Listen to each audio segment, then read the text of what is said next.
A funhouse is a linear sequence of scares. Take it or leave it is the only choice given. Makes you think about free will. Have our choices been made for us because of who we are? John Mira. Yes, this is he. This is John Mira. Welcome to the next level.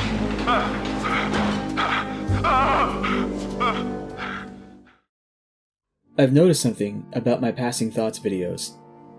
They're not that different from my thinking bouts. I've been reviewing games without saying that I'm reviewing games, and I don't think that's what I originally intended for this series.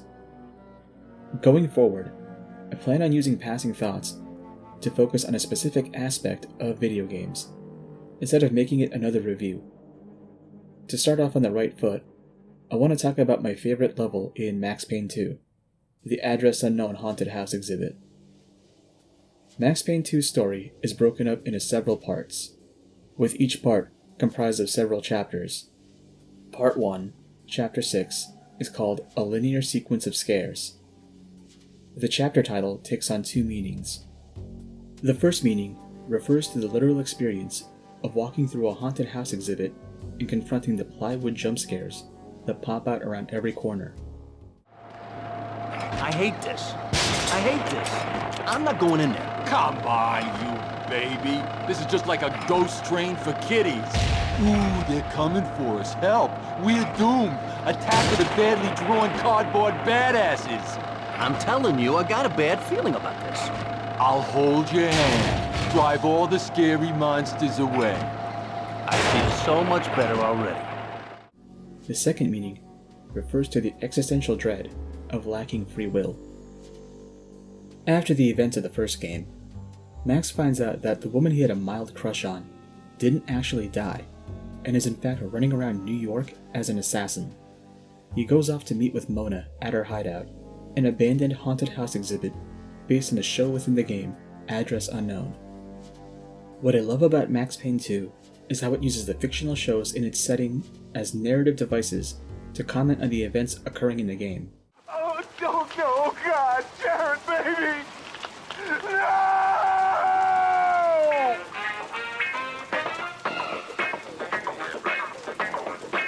Stranded in the dark and violent night, Dick Justice, a lone, hard-boiled fugitive cop, framed for the murder of his wife, on a quest for vengeance through the criminal underworld in the city's heart of darkness. The rain was coming down like all the angels in heaven had decided to take a piss at the same time. In a situation like mine, you can only think in metaphors. They had killed the love of my life. They were going to pay. Each show covers some aspect of Max's life. According to Max, Address Unknown was a drama that aired back in the 90s that was eventually cancelled. It seems to borrow heavily from Twin Peaks and the Cabinet of Dr. Caligari.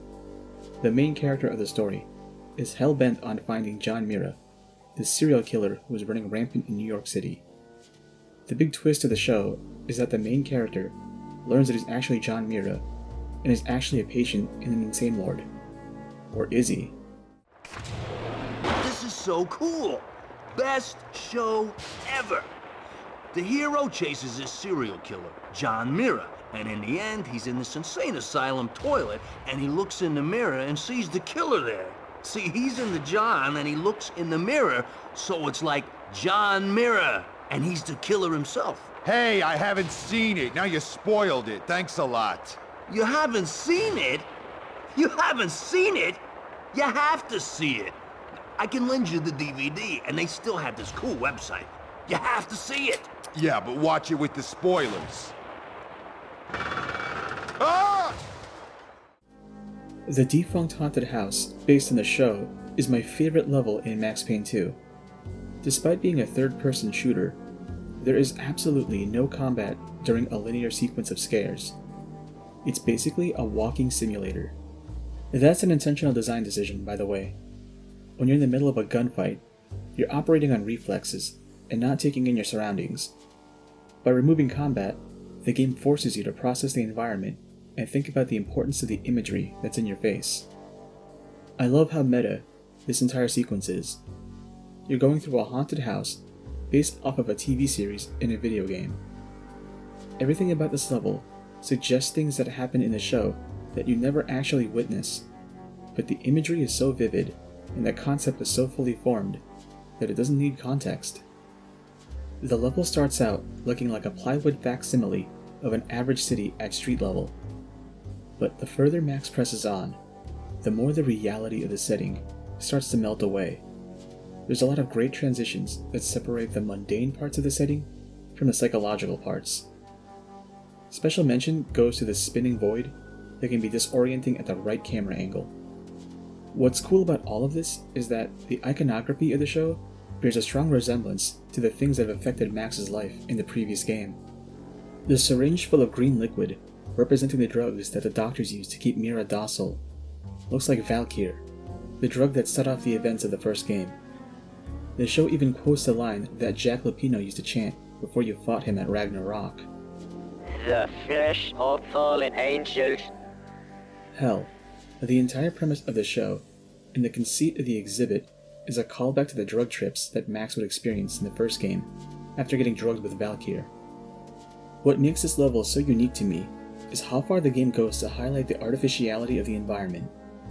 Everything is designed to look like it was made out of plywood, and a lot of thought was put into how these cutouts would move, whether it be running on a track or pivot on hinges. Everything moves on a set path and everything is two-dimensional. If only real life were as simple as that.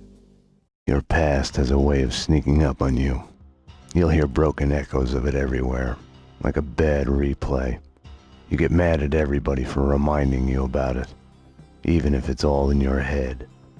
Even though this level is so charming, Max's grim narration no-sells the entire experience, and serves as a bit of deadpan humor for the player. He spends most of the journey musing over the linear path he has to follow to get to Mona, and questions the nature of free will. A funhouse is a linear sequence of scares. Take it or leave it is the only choice given. Makes you think about free will. Have our choices been made for us because of who we are? Does he have any real agency in his life when it seems like his choices have already been made? Max Payne 2 is just as linear as this exhibit. You're going through the entire game as Max, just as Max is going through the haunted house, as if he were John Mira. John Mira. Yes, this is he. This is John Mira. Welcome to the next level.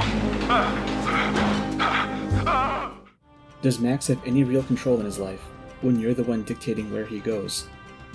Who's in control of your life? This is why I love Remedy in Max Payne 2. This game can switch from pure action that entertains the reptile part of my brain, and then poses philosophical questions that leave me thinking about metaphysics without coming off condescending the entire time.